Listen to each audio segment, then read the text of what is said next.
Onda Cero Alicante, 106.5 FM.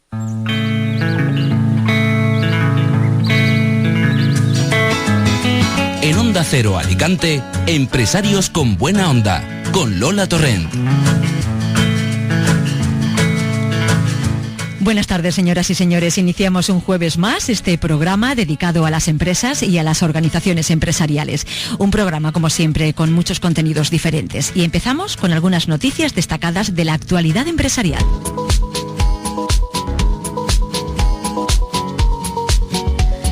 Más de 70 empresas de las más relevantes de la provincia han participado esta mañana en IFA en B2B Alicante, primer encuentro empresarial para la reindustrialización de la provincia. Un acto organizado por COEPA y la Diputación de Alicante. Se trata de un evento de negocios entre empresas tractoras y proveedoras de servicios para el que se han concretado más de 130 reuniones de trabajo. El objetivo del encuentro ha sido que las empresas se conozcan mejor, intercambien información y puedan establecer vínculos comerciales que incidan positivamente en su competitividad y en la economía provincial. El paro registrado en la provincia de Alicante ha subido en 282 personas durante octubre tras el fin de la temporada de verano. El aumento de octubre ha sido, no obstante, el más moderado para esta mensualidad desde 2001. Con respecto a su evolución interanual, se consolida la buena evolución del número de parados registrados, que baja en 17.805 personas, el mayor descenso en términos relativos de los últimos años, con una reducción del 8,5% en 12 meses. En el contexto de la Comunidad Valenciana, la provincia de Alicante es la única que presenta una subida en octubre, debido sobre todo al efecto que producen los servicios vinculados al turismo, con mayor peso en la economía alicantina que en el resto de provincias valencianas. Y la institución ferial alicantina acoge desde mañana viernes y hasta el domingo la 22ª edición de Expofiesta, la Feria Nacional de las Fiestas Populares, que tendrá lugar en el pabellón 2 de IFA. El certamen se dirige tanto al público en general como a colectivos profesionales. También este fin de semana, los días 7 y 8 de noviembre, se celebra en IFA el Festival Erótico de Alicante. Son las 3 de la tarde y 32 minutos.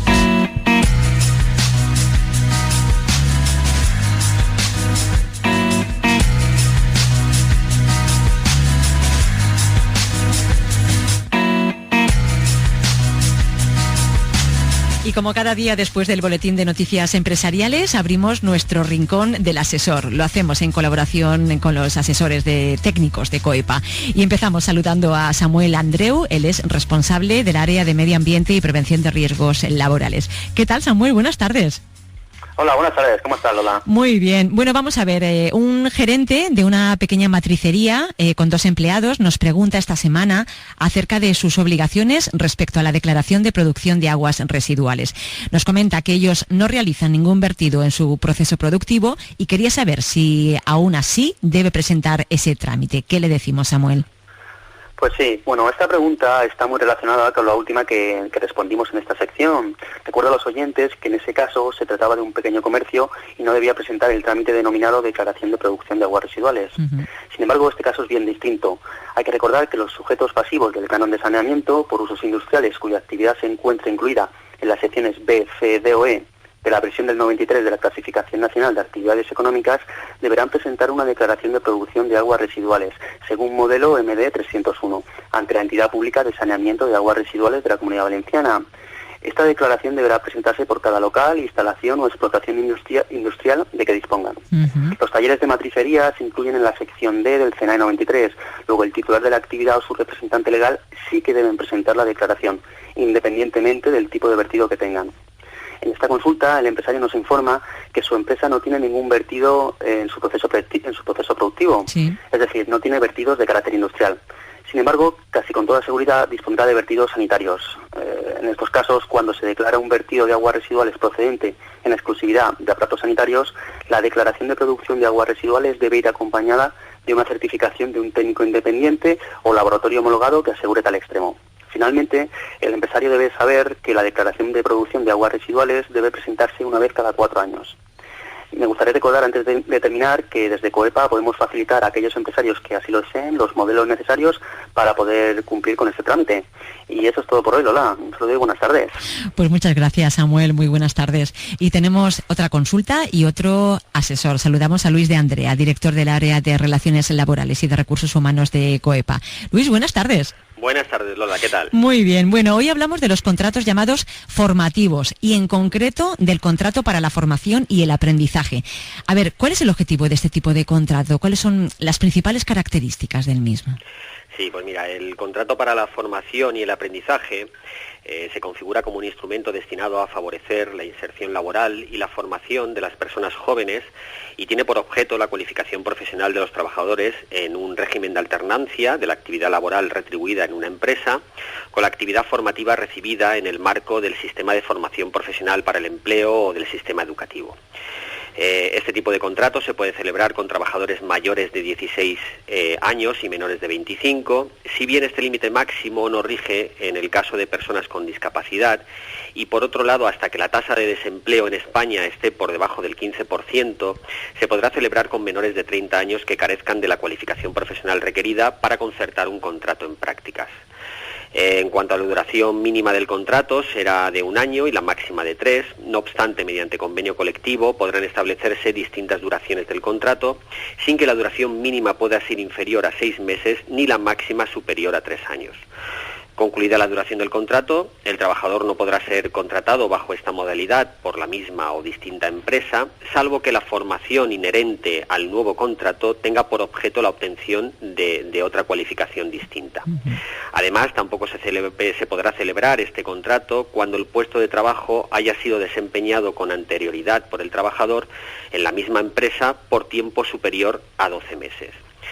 Respecto a la formación que deberá recibir el trabajador, puede ser directamente en un centro formativo de la red establecida por la Ley Orgánica 5/2002 de las cualificaciones y de la formación profesional, que esta norma tiene por objeto la ordenación de un sistema integral de formación profesional, cualificaciones y acreditación de las mismas, o por otro lado, también podrá recibir dicha formación en la propia empresa cuando la misma dispusiera de las instalaciones y del personal adecuados, sin perjuicio de la necesidad, en su caso, de la realización de periodos de formación complementarios en los centros de la red mencionada.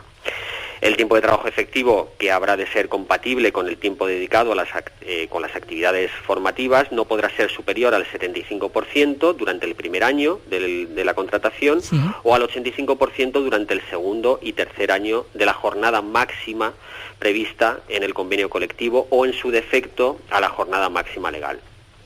Además, los trabajadores, como regla general, no podrán realizar horas extraordinarias ni tampoco podrán realizar trabajos nocturnos ni a turnos. ¿Y cuáles son los incentivos que tienen las empresas por la celebración de este tipo de contratos? Sí, pues mira, los incentivos van a depender del tamaño de la plantilla de la empresa. Para empresas cuya plantilla sea inferior a 250 personas, tendrán derecho durante toda la vigencia del contrato a una reducción del 100% de las cuotas empresariales a la seguridad social por contingencias comunes y profesionales, o del 75% en el supuesto de que estemos hablando de empresas que tengan una plantilla igual o superior a los 250 trabajadores.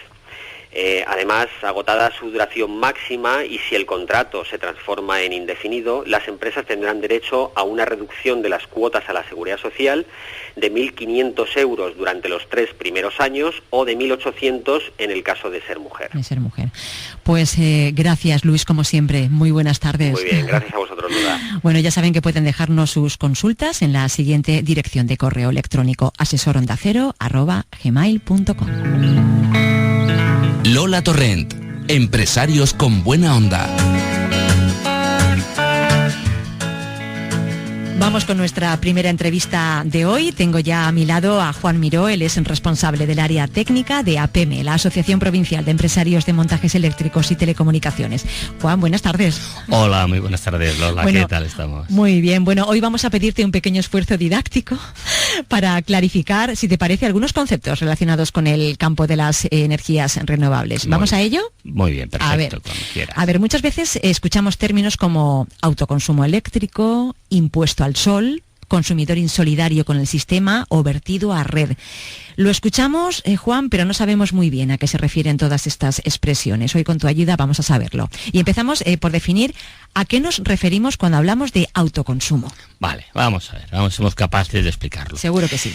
El autoconsumo consiste en generar energía eléctrica que se consume en la propia instalación, Bien puede ser una vivienda o una empresa. Y normalmente se suele hacer con fuentes renovables, como suele ser el viento, pero sobre todo en nuestra zona el sol es claro, tan espléndido que tenemos. Entonces, según como tengamos conectada nuestra instalación eléctrica a la red, tendremos dos grandes casos, dos grandes situaciones. Uno que es el autoconsumo aislado, que es cuando tenemos la instalación separada de la red de distribución eléctrica, es decir, en las proximidades no tenemos ninguna red de la compañía eléctrica que nos lleva la energía, entonces nosotros tenemos que ser autosuficientes, nos tenemos que generar nuestra energía bien con un aerogenerador, bien con placas solares o bien con un pequeño grupo electrógeno, y sobre todo lo que necesitaremos será almacenar esta energía en unas baterías para posteriormente poderla consumir. Utilizarla, claro. Efectivamente, en el momento en que no disponemos de esa fuente renovable para poder producirla. Esa es la aislada, digamos, sería la vivienda superecológica, totalmente separada del sistema y autosuficiente. Y la otra es la típica vivienda que tenemos ahora mismo, que es la conectada a red. ¿Esto qué supone? Que cuando nuestra instalación renovable la tenemos conectada a nuestra instalación y nosotros a su vez a la red de la compañía, tenemos una instalación conectada a red. ¿Qué característica fundamental o interesante tiene este tipo de instalación? Pues que no vamos a precisar esas baterías, ya que no vamos a necesitar acumular esa energía, porque cuando no nos la produce nuestra generación, nuestra instalación, la tomamos directamente de la red, como venimos haciendo ahora mismo. Bueno, hasta aquí parece claro, pero hay más tipos, además de autoconsumo, ¿verdad? Sí, sí. Vamos a ver, sobre todo... El tema no se queda aquí. Sí. El aislado lo tenemos ya claro, es la casa autosuficiente. El conectado a red sí que va a tener dos versiones diferentes. Uno que es el autoconsumo instantáneo, o que se dice convertido cero, que quiere decir que yo genero energía, pero la energía que no consumo no la puedo devolver a la red, no la puedo inyectar a la red. Por eso se llama de vertido cero. Este tipo de instalación tiene que ser una instalación que esté muy acompasada entre los consumos y las generaciones para evitar que se pierda esa energía, porque al no poderla verter a la red, la estamos perdiendo. Esto se consigue siempre con además de ajustando a la instalación, sobre todo con medios electrónicos que impidan el paso de la electricidad de un lugar a otro. Y luego tenemos la de autoconsumo con vertido a la red de distribución, que es lo que hablamos antes de vertidos eléctricos. ¿Qué es vertido? Vertido es la energía que a nosotros nos sobra en un momento dado, la ponemos en la red, la ponemos a disposición de la red eléctrica para que la pueda usar cualquier otro consumidor. Esta sería la mejor opción de todos, para nuestros bolsillos sobre todo, para poder amortizarlas, siempre y cuando la normativa nos lo permitiera. Pero ya en la última jornada que estuvimos aquí, estuvimos hablando del famoso Real Decreto de autoconsumo, que nos ponía muchas limitaciones. Bueno, pues una de las que nos pone es justo esa, que en pequeñas instalaciones, como puedan ser nuestras viviendas, el exceso de energía que nosotros podemos producir, lo podemos volcar a la red. Es decir, no hace falta poner esos medios electrónicos que nos van a costar más, pero sin embargo no vamos a obtener ninguna retribución por ella. Ningún beneficio. Se lo vamos a regalar ya directamente a las compañías eléctricas. Y esto, que no parece que sea muy justo, Juan, ¿es también así en los países de nuestro entorno? No, no es así. En ese aspecto podemos decir que nosotros somos la excepción, digamos. Lo habitual en los países de nuestro entorno es el concepto que también has utilizado anteriormente, que se llama balance neto. ¿Balance neto qué es? Pues que en vez de estar contando con euros, estamos contando con kilovatios hora, que es la energía. Nosotros consumimos una energía que no somos capaces de consumir y la volcamos a la red. Y a cambio de esa energía que nosotros volcamos a la red, en un momento dado, nosotros podemos consumir energía de la red sin que nos cueste dinero. Por ejemplo, lo habitual de todos nosotros es que hacia media mañana no estemos en casa, y es justo cuando nuestro sol más radiación nos produce. En ese momento la energía que estamos produciendo la volcamos a la red. No la usamos en nuestra casa, la volcamos a la red. Hemos generado 100 kilovatios de energía eléctrica, 100 kilovatios hora. Por la noche, que no tenemos al sol, consumimos con nuestros electrodomésticos, con nuestras luces, energía de la red. Y vamos a suponer, por ejemplo, que los primeros 50 kilovatios que nosotros no consumamos de la red no nos cuesten dinero. Eso sería el balance neto. Entregamos 100 kilovatios y recibimos otros cuantos, algo menos por los costes que pueden haber en el sistema, para no ser insolidario, porque lo que es ser insolidario es tener que pagar algo por lo cual uno ni usa ni produce. Ni necesita. Efectivamente, solamente lo produce, pues por producirlo tendríamos que pagarlo. Esto sería el autoconsumo con balance neto. Y existe otra posibilidad, que es la de vertido a la red, lo mismo que hemos estado diciendo anteriormente, vertemos a la red, pero se establece una compensación, una cantidad de dinero económica, efectivamente, por cada kilovatio hora que nosotros producidos. Eso en algunos países de nuestro entorno se está dando, sobre todo en Italia y algo en Portugal. Pero la tendencia generalizada, sobre todo en Alemania, que es la que está impulsando con más fuerza el tema de las casas que generan su propia energía, sus famosos tejados solares, es la del balance neto. Yo produzco y cuando no puedo consumir, lo inyecto a la red. Y luego la red me devuelve una parte de todo eso. Bueno, y según tu criterio, Juan, ¿cuál es el más ventajoso para lo que es el usuario final? Vaya. Sí, vamos a ver. Está claro que por lo que he estado comentando antes, lo que por todos podemos intuir, está claro que lo más ventajoso es el tema del balance neto. Y es realmente lo que ha hecho que otros países se impulsara muchísimo todo este tipo de instalaciones. Hemos hablado de Alemania, que no es justo un país demasiado soleado. Vienen más bien aquí a recibir nuestro sol. Pero lo que nos ocurre es que esta opción nos la prohíbe el nuevo Real Decreto, el famoso Real Decreto, efectivamente. Y esto ha levantado muchas críticas en todo el sector. De hecho, prácticamente todos los agentes que estamos alrededor de las energías renovables estamos solicitando la derogación del decreto o como mínimo la inclusión de los conceptos de balance neto, que resultarían muy interesantes para el usuario final. Hay que tener en cuenta toda la economía de escala que puede producir esto. Puede producir que seamos países productores de paneles fotovoltaicos, que se instalen, que se monten y sobre todo que los costes para todos nosotros sean algo inferiores. Menores, sí. Podamos recibir una mayor rentabilidad de nuestra inversión. ¿Y qué tamaño de instalación nos puede interesar más? ¿Qué fuente de energía? Vamos a empezar por más facilito. Como fuente de energía parece que, salvo que estemos en el campo, en un lugar con muchísimo viento y demás, pues tener un aerogenerador, una típica molineta de estas que vemos a veces, aunque sea más reducida que la que vemos cuando vamos por las carreteras, no sea la más adecuada. La mini eólica es francamente difícil de incorporar en la mayoría de las instalaciones domésticas. En algunos entornos de campo y demás podría resultar de interés y son muy ventajosas porque muchas veces sopla el viento justo cuando no tenemos el sol, que es la otra fuente que se puede complementar una con la otra. Y entonces queda claro ya que la siguiente es la energía solar. La que nos proporciona el sol. Tenemos que tener en cuenta que la energía que nosotros vamos a producir con el sol va a depender de la radiación del mismo, de la cantidad de sol que tengamos. Si nos fijamos en España, pues podemos decir que de Madrid hacia arriba, con la misma instalación, nos generará un poco menos de energía que de Madrid hacia abajo. En nuestra zona, la verdad es que en eso somos privilegiados. En nuestra zona somos privilegiados por la cantidad de sol, entonces entre el número de horas de sol recibimos más radiación y por tanto podemos generar más energía. Una vivienda tipo puede estar consumiendo al año alrededor de los 4.000, 4.100, 4.200 kilovatios hora, que suelen a ser poco más o menos unos 400 kilovatios al mes. Entonces, con una instalación de aproximadamente 2 kilovatios pico, de potencia pico en paneles solares, tendríamos suficientes para asegurar esos 4.200 kilovatios hora al año.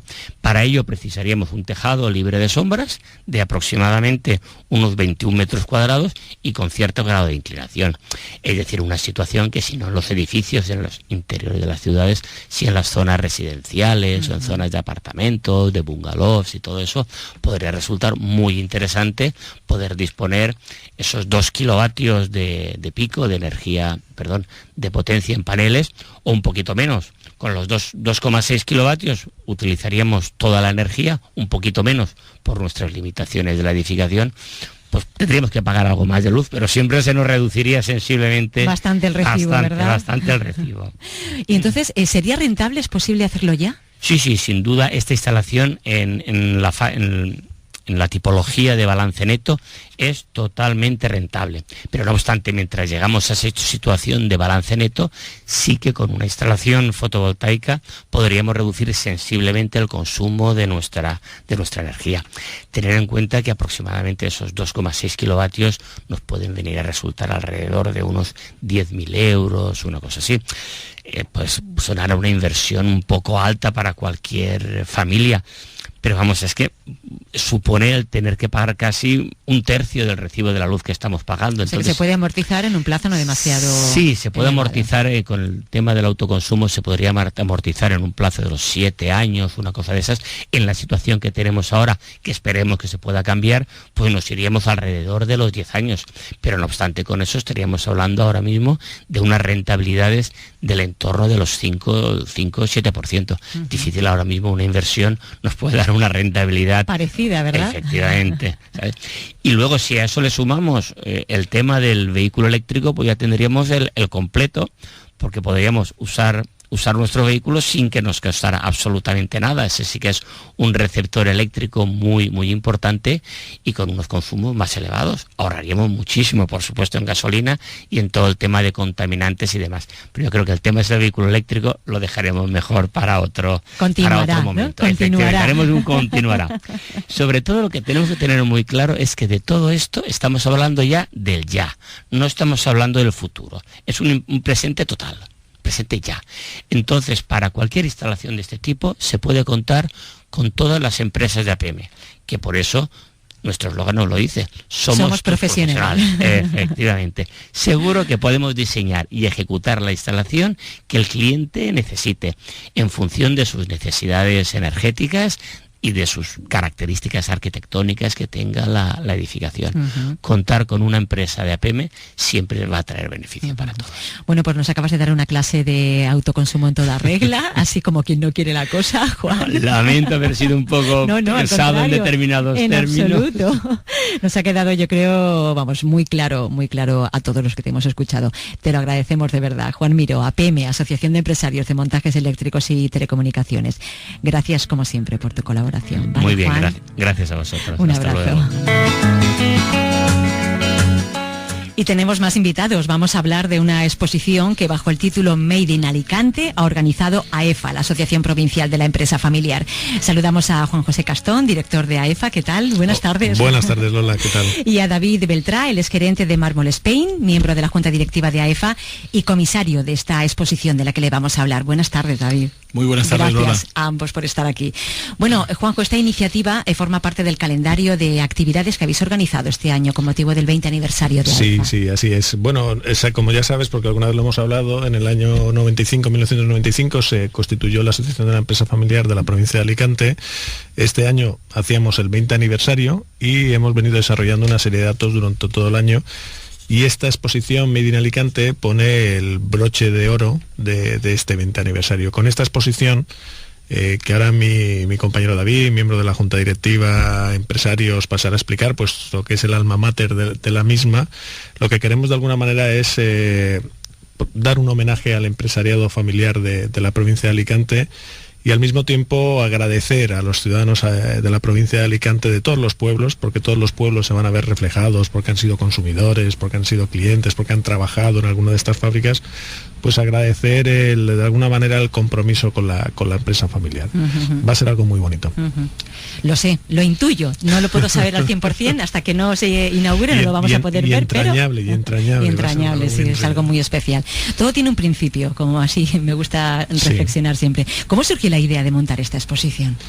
Bueno, realmente el origen, si hay que buscarlo, está de alguna manera en el esfuerzo y en el trabajo de la persona que hoy se sienta a mi derecha, de David Beltrán. Luego los demás, el resto de elementos somos meros actores secundarios en la película, puesto que sin su capacidad de alguna manera de haber recogido, de haber guardado material de las empresas de toda la provincia de Alicante de 2 siglos, una labor de arqueología empresarial. Bueno, pues si no hubiera existido ese esfuerzo por su parte, realmente esto no se hubiera podido llevar a cabo. David, bueno, ¿Cómo está planteada esta muestra? Seguro que nuestros oyentes están así como, tendrán una cierta curiosidad, ¿no?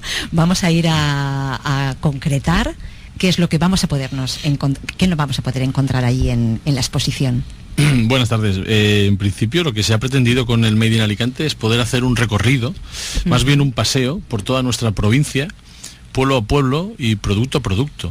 Y en definitiva vernos reflejados todos como consumidores, como empresas vinculadas a un sector o a los sectores tan conocidos en Alicante, sectores con mucha tradición, que existen sectores líderes además, de vernos reconocidos en la marca que hemos visto producir o fabricar al lado de nuestra casa o que hemos consumido. Y en definitiva lo que quiero hacer es poner en valor ese binomio pueblo-producto que en Alicante tantos y tantos casos se dan. Siempre que preguntas a alguien de fuera de Alicante, a mí siempre me ha gustado hacer esa pregunta, gente de Madrid o gente, cualquier viaje, ¿no? Todo el mundo le viene a la cabeza algo, ¿no?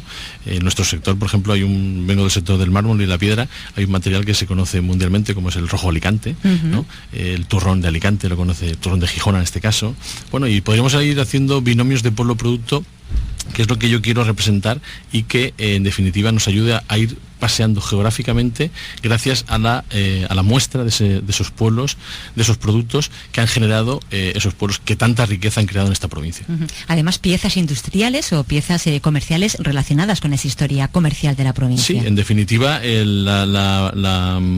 la exposición se sustenta en el propio producto y estamos hablando desde un botijo hecho en Agos, el propio botijo, desde una caja metálica de azafrán de las que viajaban a la India desde Novelda, desde una caja de turrón, o no solo el producto sino cualquier cosa que rodea el producto. Yo he intentado siempre contextualizar. Y entonces todo aquello que ha rodeado el producto, la publicidad, que es muy atractiva, porque el tiempo nos hace una foto del momento en que quería ser atractivo, ¿no? Y hoy nos llama mucho la atención, ¿no? Esas formas de decir las cosas o esas caras que nos presentan normalmente de las... Antes funcionaban, pero ahora no sé yo si, ¿verdad? Bueno, de la misma manera. Los medios cambian indudablemente, claro. Pero sí que es verdad que a nadie que le enseñes una publicidad de hace 40, 50 o 100 años, nadie se queda, todo el mundo se queda sorprendido, sí, ¿no? Por los mensajes, por las formas, por los diseños. En definitiva, creo que tiene un atractivo importante, porque son, en definitiva, lo que queremos desde AEFA y lo que yo he buscado siempre desde la idea de museo comercial es homenajear a todas las empresas, las familias, las marcas, los apellidos que han recorrido el mundo, los viajantes, la mano de obra, las personas que han creado esos productos y que se han sentido vinculados a un sector, a un pueblo, y que bueno, buscando su propio bien han creado mucha riqueza en la sociedad. Han contribuido al progreso de esta provincia, por supuesto. Bueno, muchas de las piezas que se van a poder contemplar en esta muestra son fruto de una labor, como decía Juanjo, de auténtica arqueología empresarial desempeñada por David Beltrá. Bueno, has rescatado por todo el mundo piezas manufacturadas alicantinas, por todo el mundo. Todas las piezas que yo enseño en la muestra, que es una gran síntesis de una gran colección que yo cuantifico en unos 100.000 artículos, el fondo del museo. Creo que en la exposición pues nos entran, dividido en las 9 comarcas, pues nos entrarán alrededor de varios centenares. Es lo que hacemos ahora es un gran esfuerzo de que esté representado todos los sectores y todos los pueblos y todos los productos. Pues estamos hablando de que a lo mejor entran 500 o 600 piezas diferentes. Y la labor es, creo que la que le nace a un coleccionista como yo, que es la de recuperar, conservar y además difundir. Y ahí tengo que decir que AEFA ha sido muy sensible, la junta directiva, el apoyo en este caso del patrocinador de Bankia, dentro del 20 aniversario y dentro de este gran evento, ha sido muy importante. Y creo que, bueno, gracias a esa sensibilidad unida desde el mundo empresarial, desde la propia AEFA, por poner en valor no solo los valores y cultura actual de una empresa familiar, sino las huellas que han dejado en el tiempo.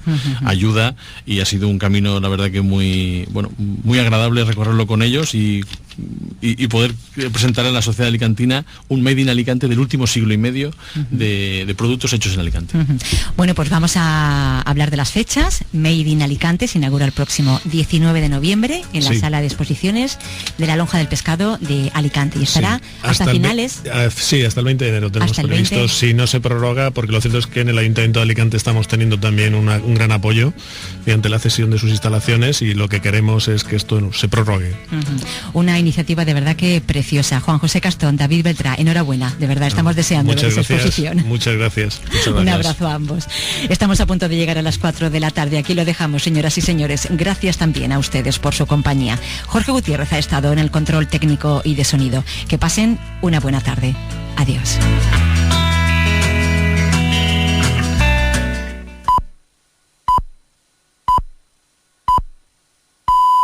Las 4, las 3 en Canarias. En Onda Cero, Julia en la Onda.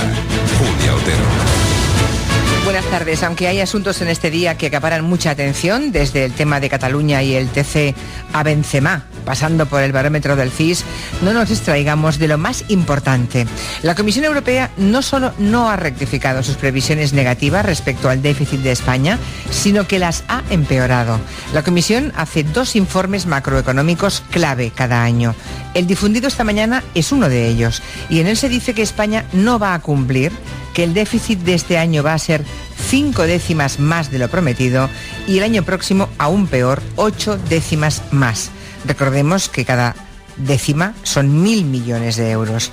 Añade la Comisión en estas devastadoras previsiones que el paro no bajará del 20% en España hasta el 2017. O sea, no cree en ninguna de las promesas del gobierno. El varapalo es mayúsculo porque la actualización de los datos ha sido para empeorar todas las previsiones. Leído el informe macroeconómico de Bruselas, ahora sí, analizar el barómetro del CIS supone otra conclusión. La herencia recibida para el próximo gobierno, sea el que sea, aunque fuera presidido por la misma persona, va a ser demoledora. En enero, con las rebajas, llegará otra vez la cruda realidad.